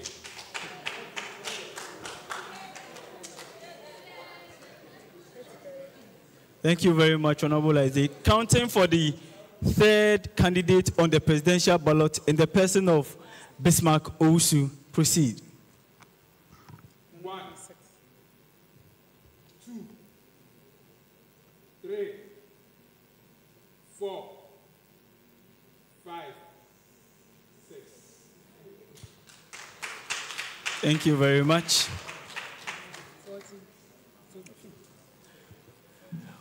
Honorable delegates, respectfully, I would like to acknowledge the presence of our director for the Directorate of Student Affairs, KNUST, Professor Ejare Wilson. You're welcome, sir.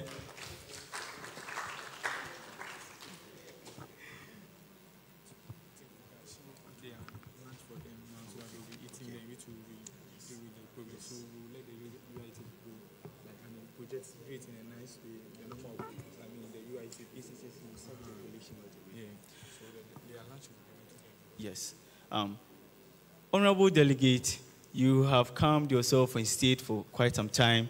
So we are going to give you lunch break whilst we collate the results with the whilst we collate the results with the polling agents for the various candidates.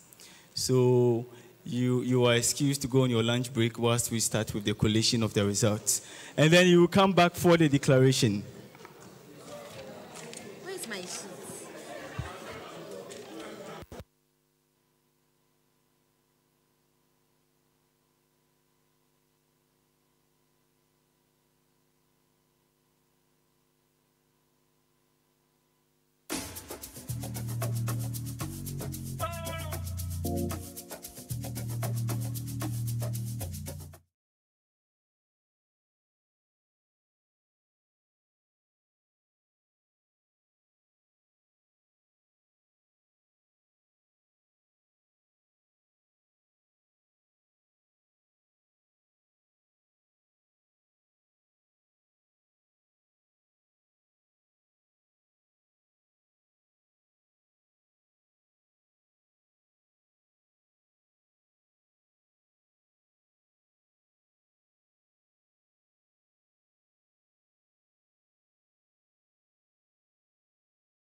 and to also the directors of the Directorate of Student Affairs, KNUST, Professor Wilson Ejare, and the Deputy Director, Professor Enen Kwesi.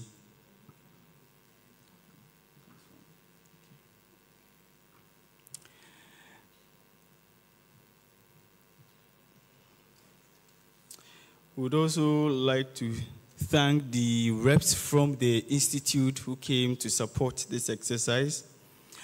The Ghana Police Service, we are very grateful for your time. The KNUST security, you have done marvelously, and we are grateful and appreciate it.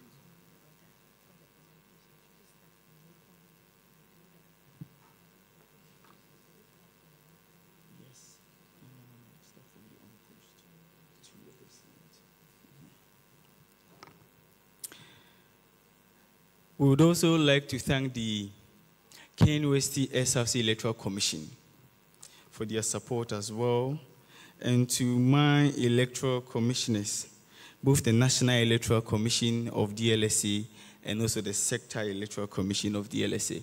I would also wish to express sincere thanks to the National Executive Council of Dlsa and also to the Sector Executive Council of the association.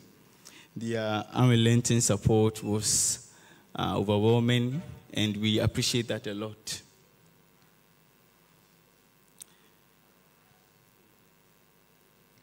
Ladies and gentlemen, we embarked on a lot of things. This has been a journey for the National Electoral Commission, for the Dlsa. We had, or we still have, very good intentions for the conduct of our elections to make sure that we are enhancing free, fair, and transparent elections at the end of the day. Virtual engagements were held, some face-to-face engagements. We collaborated with the Directorate of Student Affairs and also the KNUST Election Board. They assisted us very well. We intend to do more when it comes to electoral reforms. Dlsa, or ideal students for KNUST, we are more than 10,000. But if we are having delegate elections, being sector elections or delegate elections, you realize that by virtue of our structure and how the facilitation timetable of the ideal students is designed, a lot of ideal students are always disenfranchised, and that is not supposed to be the case. It is our hope, it is this current commission's hope that come next year, the adoption of electronic voting, where each and every student of IDL who pays their dues equally shall have the absolute right to cast their vote as enshrined in the Dlsa Constitution. That is the hope, and that is what the commission will be fighting for in collaboration with the incoming commission. That is the hope. And even to the sector level, we will try our possible best to make sure that all centers will have the right to cast their vote. This is not through the fault of the Electoral Commission. It is a general problem at management level, because most of the centers, ideal centers of KNUST, are not KNUST-owned properties. That means that the UITS cannot establish their fiber cables in these centers. For example, Sunyane, Hu, Kufowudja, Tema, and then some other centers as well, Bolga, Wa. All these students who are ideal students are always disenfranchised when it comes to the conduct of Dlsa elections. So we've made progress on that. We have suggested possible solutions when it comes to electronic voting to make sure that we bring that to a reality. Honorable delegates, we had sector elections. which was slated on the 15th of July 2023. Sector elections for Western, sector elections for Midland, and also the Southern. It was quite a journey. We had engagements with them. Fortunately, it was held on a midterm date, but it was a successful elections at the end of the day, free, fair, and transparent, devoid of any, in quotes, brouhaha.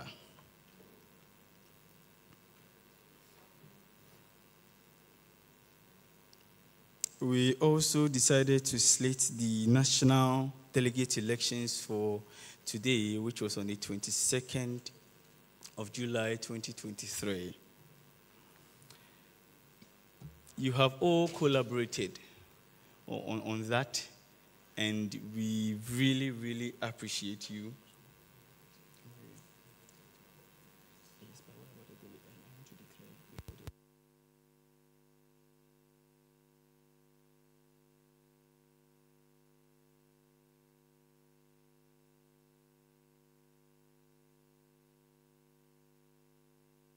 All right, ladies and gentlemen, I just got the information that the UITS are ready for the collation. They really assisted us. So we shall be projected on the board whilst we all go through together and then congratulate the winners. I want to say there are no winners and there are no losers. It's all collaboration at the end of the day. Candidates, please kindly work together. They've got a lot of ideas. During the vetting, we were all quite impressed with you, and we hope that you keep that up as well.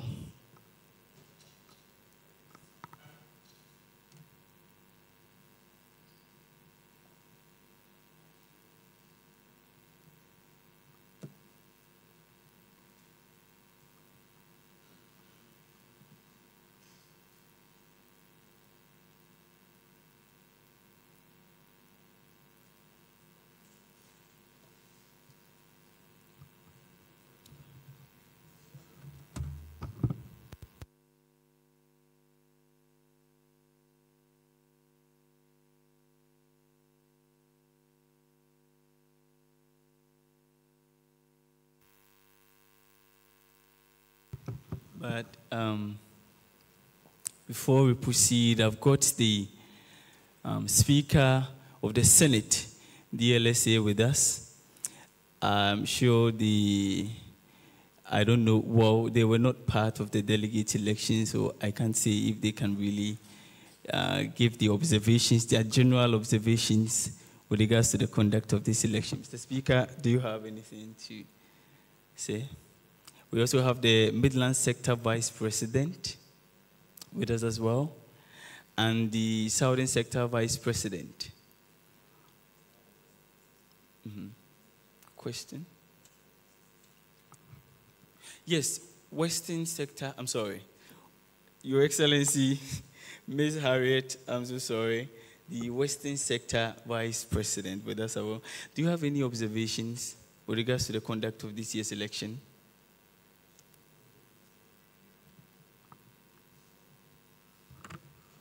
We were outside, so we couldn't observe. Thank you very much.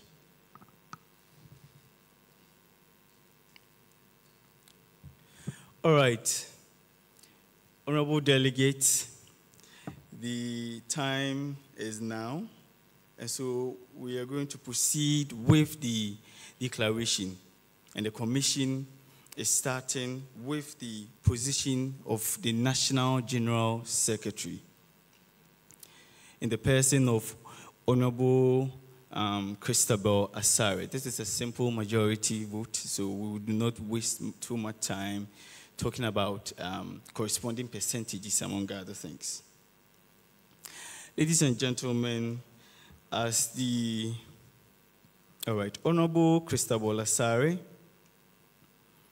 had 45 yes ballot votes, and 2 no with 1 rejected ballot.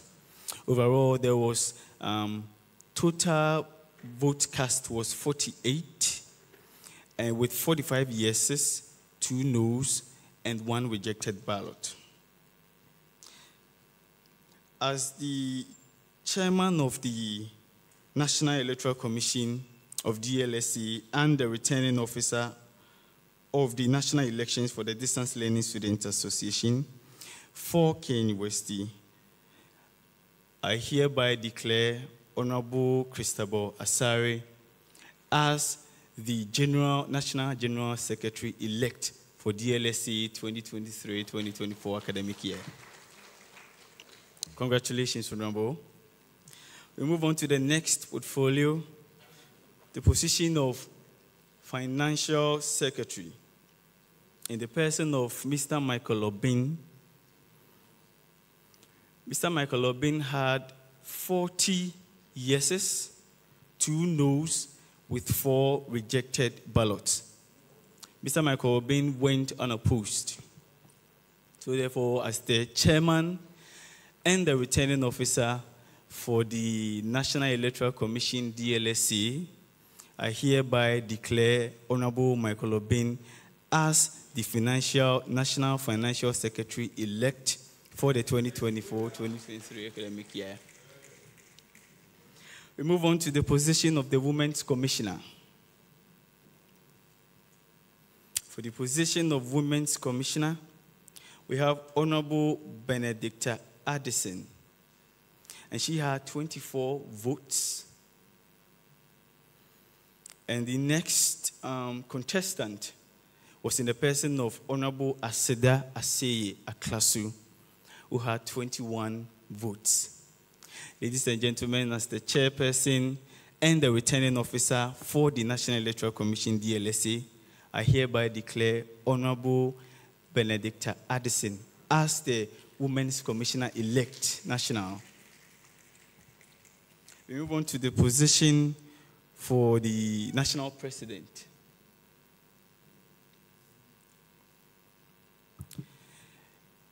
Ladies and gentlemen, we have 3 candidates who were running on the ticket of the National Dlsa President.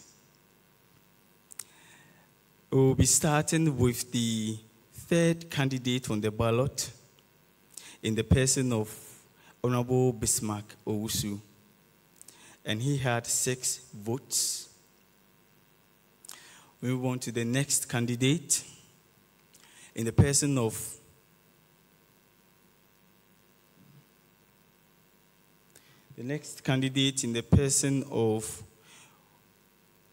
Honorable Lukman Seni Ibrahim. Please forgive the typographical error there. It's supposed to be National President and not National Secretary. In the person of Honorable Lukman Seni Ibrahim, who had 7 votes. And then the last and final candidate on the presidential ballot was in the person of Honorable Abu Damba Idrisu Ibrahim, who had 33 votes for the position of National President.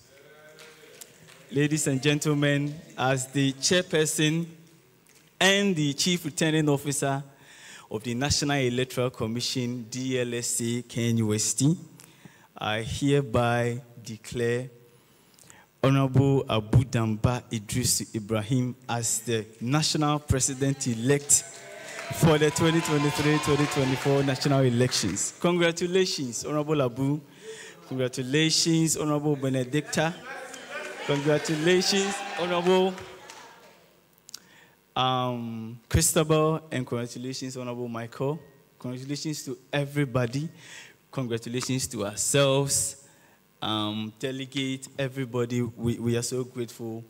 And this is what breeds good democracy. Everybody must and should have a voice to state their opinion. It was allowed. So the exercise that happened here, I wouldn't call it it's a healthy banter. And so the commission welcomes it at the end of the day. We are so grateful for that as well. I don't know if any of my members have anything more to add. Honorable Kezia? All right, so just in conclusion, I would want to find out from the honorable delegate, you certain partook and witnessed the whole voting procedure. Any final observation? Yes, sir.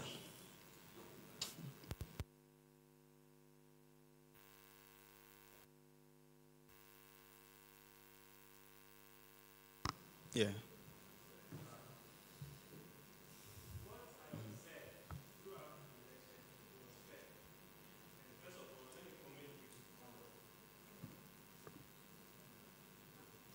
It's not working. Oh. Thank you.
Yes. Thank you very much. Honorable, may I know your name?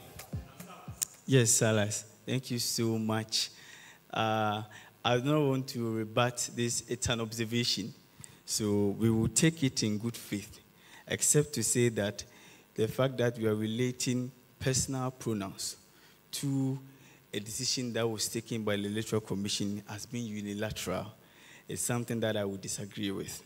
But other than that, it is an observation, so we'll take it in good heart. Thank you very much. Okay. I believe there is none.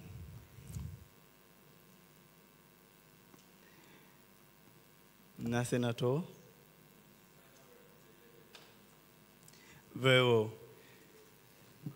Let me take final remarks from the candidates before we move on to the next big thing that we are all looking forward to. So I will start with Honorable Christabel, the National General Secretary-elect, please.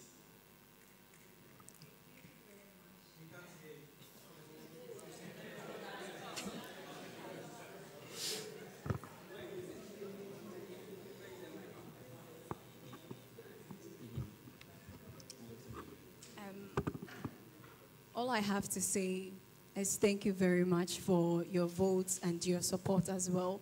God bless you all. Thank you. Thank you so much. We're also grateful to you as well. The Honorable Benedicta, please.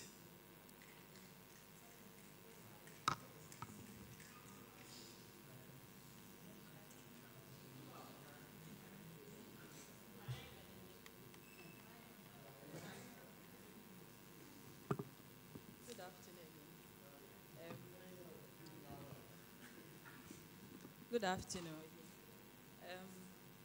All that I have to say. Good afternoon once again. Okay, so all that I have to say is, may the Lord bless you all for the support the votes and then the peaceful exercise being done today. God bless you all. Thank you very much, Honorable Michael.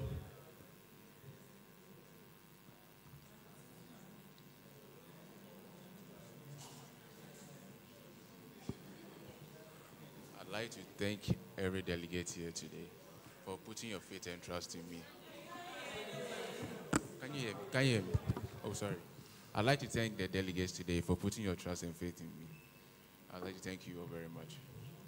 God bless you.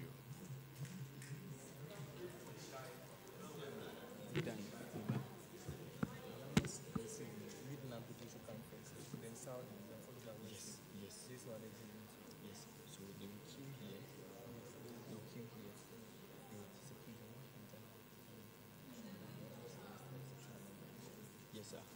Thank you very much. Honorable Dlsa, any final words?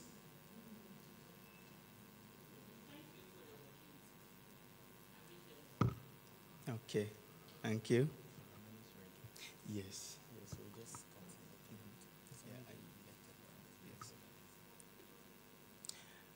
Honorable Bismarck.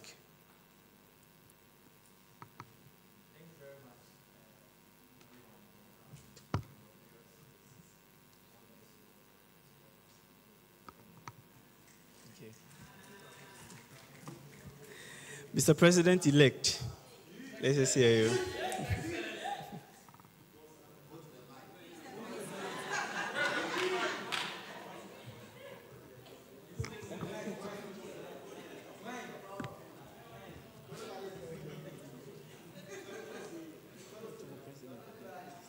First of all, I would like to thank the Almighty God for making this day happen and granting me the victory, or granting us the victory.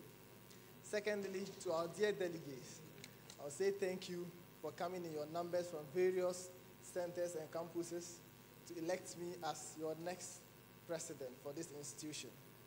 Moreover, I'll say thanks to my team who work untiredly to support us, make the calls and do the SMS texts. And moreover, to everybody who prayed for me, support me in any way, I appreciate that very much. Your unwavering support is much appreciated. Thank you. Thank you very much, Mr. President-elect. Ladies and gentlemen, now to the big thing. Hey, the big thing. That is what all of us are looking forward to. So we are going to start with the Midland sector. All delegates who came from the Midland sector here means Sunyane, Tamale, Bolga, Wa, and then Kumasi. Please, you will line up here. The security will guide you straight to this entrance, and then there's an EC official there who will direct you as to what to do. So Midland, if you are not from the Midland, you will be told to go back. So please, kindly follow these rules for us, and then we can proceed.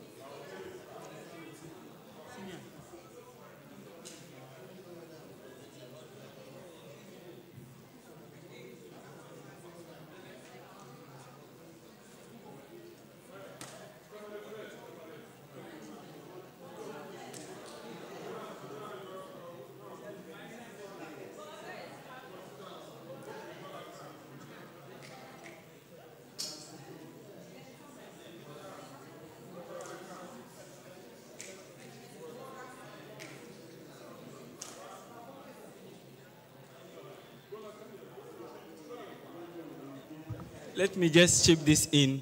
I know that, delegate, some of you are not quite happy with me. I don't know why, but you should be happy that I had fought to increase and make sure that your benefits were quite okay for you and other things. So please, at least do me well. I've also really done my best for you guys.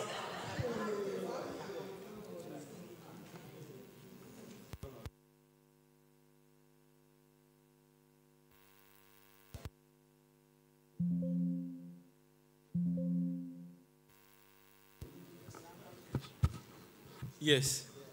I said that, and yes, by popular request, I'm supposed to repeat it again.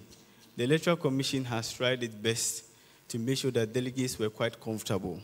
So when you receive your envelope, at least if you are angry, you'll be calm. Thank you.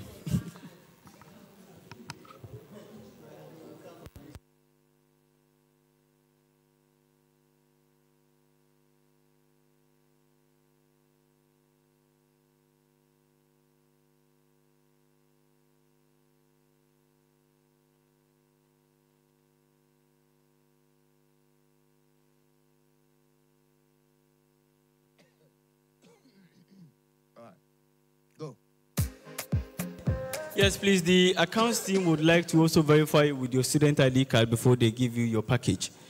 So kindly make sure you don't put it in your bag and let it hold you.